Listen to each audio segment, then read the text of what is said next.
the great majority of the people who may not have a voice through a political party to access SIM. Are you saying that party people first before the general Ghanaian population? They should be provided for, not first or second or third or fourth, but they have to be provided for. Once you make that provision, the rest or whatever. The rest is offensive. We are all Ghanaians. We voted for a particular goal for a government to steer the affairs of people. So if you are telling me right now that party members first, then I'm sad. So you have, what if, Honorable, what if, you said that, so what if I have no connections to you, and I really need that, then everything is not cast. Is that what you're saying? You are getting it wrong with first. No government can survive without their political parties. We cannot be hypocritical about it. That a youth would leave everything they are doing, follow Amoakohene in Agyapong, go and give all the showdown, and at the end of the day, you expect that you become president and will not take care of them. It will never happen. So make adequate provision for your political party. Whilst you make adequate provision for the rest, or if I say the rest, it doesn't mean that we are putting the political party first, but the political party must be catered for. If they are not catered for, that is where they will come on your neck, and everything now will turn into a partisan affair because you have not been able to provide it for them. Once you're able to do that and satisfy both parts, I don't see the reason why. So for me as a minister now, every Tuesday I decide I dedicate that for political party affairs. So if you're a party person want to see me on Tuesdays. Every other day is for government business. So if you come and you're a political party person, I need to book you, I'll book you for a Tuesday. You need to give to what is Caesar, what is Christ, you give to Christ. Once you're able to do that, I'm sure that you should be able to satisfy both sides. And youth participation in leadership at the discretion of the president and the leaders when elected. However, when it comes to the entrepreneurship aspect, skill development, definitely there is YE, there is NEIP to help with that aspect. When it comes to leadership and participation of the youth, there is not much to be said about that. So the first thing and the fourth advocacy is that from here, VODEC, probably together with the leadership, we can be deliberate in making sure there are affirmative actions, in making sure clear winners are found for the youth leadership. NYA, that's the National Youth Authorities, through the national to provide avenues for more like a mentorship platform at the basic level for youth parliaments, youth brigades, among others.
An MD-CHB from the University of Ghana, a Doctor of Medical Laboratory Sciences from the University of Development Studies, and an MBA from Accra Business School. Dr. Amoakohene has held several leadership positions, including Ashanti Regional Secretary of the National Democratic Congress and parliamentary candidate for Mampong in 2020. His appointment as the regional minister in 2025 reflects his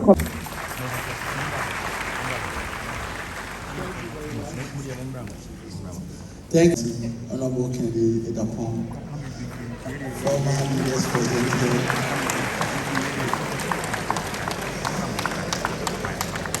I bring you greetings from the garden city of West Africa, Ashanti region for that matter. And I want to commend the leaders of GhanaEconomic Africa for putting us together. As a former student leader and youth leader, I know what it takes and what goes into planning of these kind of events. So you don't take it lightly. The student gathered here, I also want to encourage you that there's a forum for us all to learn from each other, to be able to become good leaders for our motherland and also for Africa at large. Having said that, as a young minister for this administration, I should tell you that I have been through a lot of areas in a very younger stage. And as a young leader, you definitely face what I call the young leaders tag. The young leaders tag is the doubt that comes to mind when, as a younger person, you strive to lead, especially in difficult areas. I remember clearly when I was in level 600, final year medical school. Whilst preparing for my final year medical exam, I was equally running for member of parliament from Agyapong constituency. You can understand how crazy it was having to combine at that level. Equally, when I was running for member secretary for my party, NDC 2022, I was the youngest to ever attempt such a position. So you could equally understand the doubts that will come in the minds of a lot. After 2024 election, little did I know that every single step you take as a young leader, you may not know who would be watching. And clearly, His Excellency the President John Dramani Mahama was watching, for which reason I've had the opportunity to serve as regional minister and the youngest, for that matter, in this administration. I've been able to navigate all these complexities, and you can, beyond what I've been able to do and I've been able to achieve even at this age. The short topic I was given was youth empowerment through political journey in Ghana. So when it comes to political journey in Ghana, no one would feed you with spoon and cup unless you paired yourself and distinguish yourself as a youth leader. And clearly, you would have to take advantage of the opportunities within the leadership setup of the country to be able to build yourself to that level where great leaders would notice you and be able to project you to that pedestal. Youth empowerment is young people having the power and the tool to shape their own future. To be able to shape your own future. And this is important for us for a couple of reasons. I'll pick just four of them. It will help you understand the process of nation building.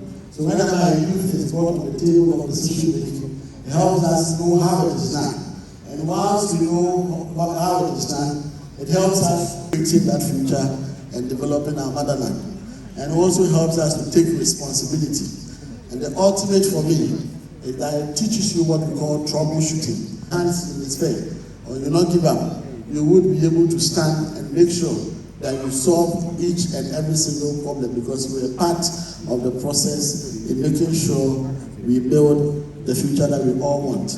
Here in Ghana, and upon examining our laws, I've noticed that all our affirmative laws are gender-based. There is no deliberate affirmative law that is youth-inclined, instead of, in terms of holding governments, in terms of quota for youth participation in leadership, among others. So it means that our laws have given youth leadership and youth participation in leadership at the discretion of the president and the leaders when elected. However, when it comes to the entrepreneurship aspect, skill development, definitely there is YE, there is NEIP to help with that aspect. When it comes to leadership and participation of the youth, there is not much to be said about that. So the first thing and the first advocacy is that from here, GhanaEconomic, probably together with the leadership, we can be deliberate in making sure there are affirmative actions, in making sure clear winners are found for the youth leadership. NYA, that's the National Youth Authority, through the National to provide avenues for more like a mentorship platform at the basic level for youth parliaments, youth brigades, among others, to be able to mimic what is done at the leadership level. And we believe so much that government, and for that matter, successive government, will make sure the youth, NYU, that the youth national authorities is empowered to be able to decentralize more and do this effectively. Beyond all this, at the school level, there are opportunities in making sure that I see a lot of students here. You take advantage and also be able to participate the little you can at each level of your training. At the basic level, those of you who have kids at the basic level, let them run for head girl, head boy positions. It really helps and grooms them at that level. At the high school level, there is the SRC that represents students at that level, or youth at that level. At the universities, there are SRCs, there are JCLs, there are other unions that form under NUCS, i.e. UPSA, GAPS, NACS, NASAC, GRASAC, and then ultimately across Africa, we have what we call the All African Students Union, ASU for that matter. The nurses here, you have one under GIMTA. The teachers, you have one under TAG. These are all avenues for you to be able to groom your leadership potentials moving through the leadership ladder. The religious leadership and the religious bodies equally have youth groups and youth leadership at that level that help us and teach us and also groom us to be good leaders. I'm a proud member of the Church of Pentecost, and I've served as a youth leader before, so I really know practically what they... At the local government level, we have the unit committees. So don't say that you are a graduate, so you are beyond forming or being part of the unit committees. We have the aerial councils, we have assembly members, which you can still run and be part of the... And when you are lucky, and you have a leader who is youth-focused, you will be able to have the opportunity of serving on cabinets, to serve as ministers, and also to serve in other key government opportunities. So I mentioned one, that government should make sure we make deliberate efforts in amending our laws and making sure we have quotas for youth participation in governance. The second is to help fund youth innovation and youth programs like this. So VODEC, I'm making an advocacy for you that government should make it a deliberate effort through the Youth Development and Youth Empowerment Ministry to fund what you are doing to be able to sustain what you have. Thank you. Just to conclude, the youth live ethically and with integrity whenever we are given the opportunity. And I also want to charge us to be able to support each other and build a network of youth leaders who are there for each other no matter the time. Thank you very much. Thank you, sir. Honorable Ken Agyapong. I've been waiting to meet him, so it's a great opportunity to see him again. And then Apostles Checkpoint and Kisiada. As an elder, if you don't acknowledge your apostles, you can become a member from the elder. So, the two of them, they are my very good friends and brothers. My brother Daniel, friends, ladies and gentlemen. The Honorable Minister has spoken, and so for me, I don't have much to say. An ordinary engineer doesn't have to talk much. Otherwise, when I go for a job, he won't give me. So I have to play some politics here. Now, for me, I just want to say that this thing that VODEC is doing is great. If we can put our hands together for him, it's great. I met Daniel when he was development manager, and from the very first day, he was different. He didn't look like any ordinary student because his aspiration was top notch, and he kept coming to my office as the student development manager to ask me questions. And sometimes I felt, this guy, is he here to study or is he here to do other things? And this is how far he's come. So we want to say that God bless you and thank you for what you are doing. Now, for the youth, you know we are talking about empowering the youth. In the Church of Pentecost, we say youth ends at 35, right? So I'm past that age. But I'm looking at it when I was younger, that the youth, our problem has always been how we embrace the opportunities that come to us. And that is what I want to talk about. You see, the system gives us a lot of opportunities, but I think that the youth would have to go back, sometimes sit down, relax, and then think through what we want to do. Because we are youth, and we can never be wiser than those who are ahead of us. For Africa, there's a lot that we can achieve as youth. But I say that our problem has always been that just because we get to know new things, we think that we are probably wiser than those who are ahead of us. And that is why you don't see a lot of youth doing so well. If you look at Daniel's strategy, God has given him wisdom to do a lot of things, but he still consults the people who have gone through the cycle, people who have gone ahead of him, to pick up things from him, from them. And that is how you develop as youth. From my experience, I've realized that most of us get opportunities, but we either abuse it or we don't make the best out of it. For example, Honorable Ken Agyapong and Minister tried to help so many youth, but at the end of the day, these guys disappoint. Why? Some of us, when we get small money, we think that we have reached that level. And in fact, you get 100,000, you sign a check of 100,000, 1 million, 2 million, and you think that you have arrived. Once that pride starts setting in, you lose it. So what I want to say to the youth is that the opportunities are there, but it's about how we manage the opportunities. I spoke about cultural intelligence the other time, and I think this is a bigger forum that I want to just use 2 minutes to talk about. I've always said that wherever you go, wherever you find yourself, there's a culture and a way of behavior of the persons that you relate with. And it's important that whenever you are given an opportunity, you learn the cultures. Nana here is my very good friend. We meet, we talk, we laugh, we eat together. We sit in the same car, we go to so many places. But when I see him as Nana, I have to give him that respect as Nana. I cannot say that because I'm that close to him, I relate to him anyhow in public. That is the problem of the youth today. I am part of you, so I'm mentioning it. That's our problem. For example, today I'm here, I'm sitting with all these big men, I'm sitting with Honorable Ken. If he becomes president, and I'm going to see him at the Flagbearer house, if he becomes president, and I'm going to see him at the Flagbearer house, and he tells me to wait, I cannot get angry because I've met him telling me to wait. No, it is protocol, and that is the culture. But most of us don't understand that. We think that once we have a relationship with someone, we can just treat them anyhow. I get a lot of messages, I get a lot of calls, I get a lot of texts, and people want to meet you. But when you read the tone of what they have said, you feel like you don't want to meet them. There are others that when they send you a message or they meet you and talk to you, you feel within yourself that you want to help them, even when you cannot do it. So what I want to encourage all of us is that as youth, the opportunities are there. Master the intelligence of the cultural environment and use it. If you are visiting a minister, visit him as a minister. If you are visiting an elderly, talk to him as an elderly person. If you are dealing with your equals, find a way to relate to them so that when the opportunity comes, you will be able to use it.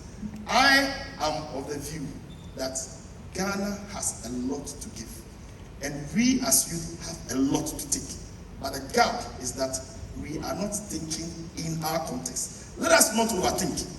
Don't overthink. It is good to think outside the box, but when it comes to culture, look into the box and see what you can do within the box to make the culture better. So, from today, all the opportunities that come to us, let us harness it and look at how we make it better. I want to thank you all for listening. I don't know if I've made sense, but I think I've said something. So, as an elder of the Church of Pentecost, I'll say, God bless you all. Amen. God bless you too. Cultural intelligence, very profound. You end up being partisan with almost everything. Yes, you may have youth who have supported you to win an election to form government in the first place. So, in anything you are doing, you can give a fair quota to the political party to manage whatever they need to manage their youth with. And you leave the chunk of it for the great majority of the people who may not have a voice through a political party to access SIM. Are you saying that party people first before the general Ghanaian population? They should be provided for, not first or second or third or fourth, but they have to be provided for. Once you make that provision, the rest or whatever. The rest is offensive. We are all Ghanaians. We voted for a particular law for a government to steer the affairs of the people. So if you are telling me right now that party members first, then I'm sad. So what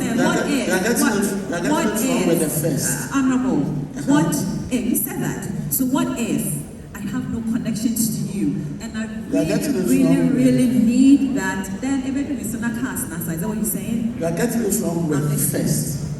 No government can survive without their political parties. We cannot be hypocritical about it.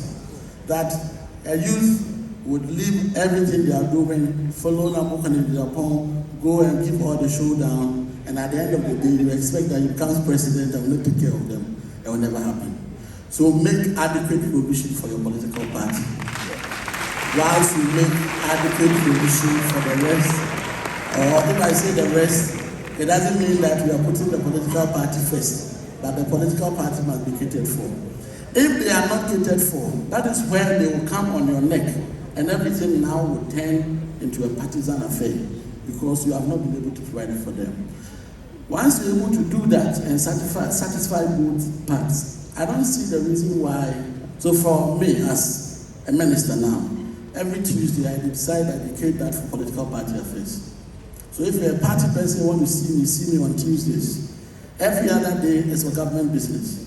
So if you come and you're a political party person, I need to book you, I'll book you for a Tuesday. You need to give to what is Caesar, what is Christ, you give to Christ. Once you're able to do that, I'm sure that you should be able to satisfy both sides. Yes, the hard.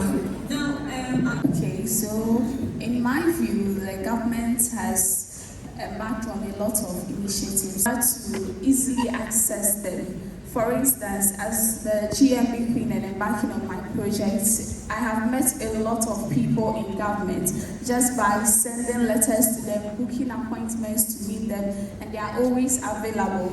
And also the government has kept a lot of initiatives to ensure that there will be climate action initiative, which is to help combat deforestation in the society. So it's a good intervention, and this government has also appointed a Minister of State for Climate Change and Sustainability, mainly for that purpose. So I think it's a very good initiative. We have the Forestry Commission, the Ministry of Environment, the Environmental Protection Agency, and aside that, they've partnered with international organizations as well to help provide funding for climate change initiatives. For instance, recently the National Youth Authority partnered with an international organization to make funds available to youth. So the application was open, and the youth that were into green economy or climate change initiatives could easily send in an application for a grant to help scale up their initiatives. So I think the government is really doing well in terms of climate change. Thank you very much, and let me thank the government for intervention. What is that something, sir? All right. Global perspective. Width is wealth.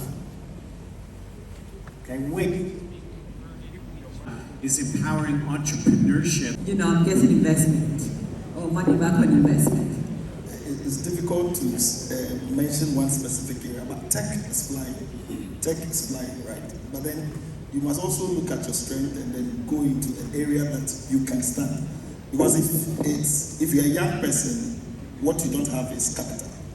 So then you want to see where your professionalism, your ethics and everything can build you up for someone to support you. So but tech is really doing well now because like Nana said, AI. So if you really want to go into tech, it will be fine. But I always think that once you have studied something in school for 2, 3 or 4 years, you have something within it that you can always specialize on. So don't always throw your degrees away because you want to be an entrepreneur. This gentleman was an economist, and he still did something in economics, and he's still an economist. So I think we shouldn't let people just go to school for 4 years and come out and think that they can do anything. But what you study in school, you can use it, build on it, find something within it that will make you better, create value, and that can give you some business. Thank you. Thank you. We open up the floor for a few questions. So if you have a question. Right. I believe that today we talked more about years, let's say 30 years, because we believe that leadership is not about age. Like I said,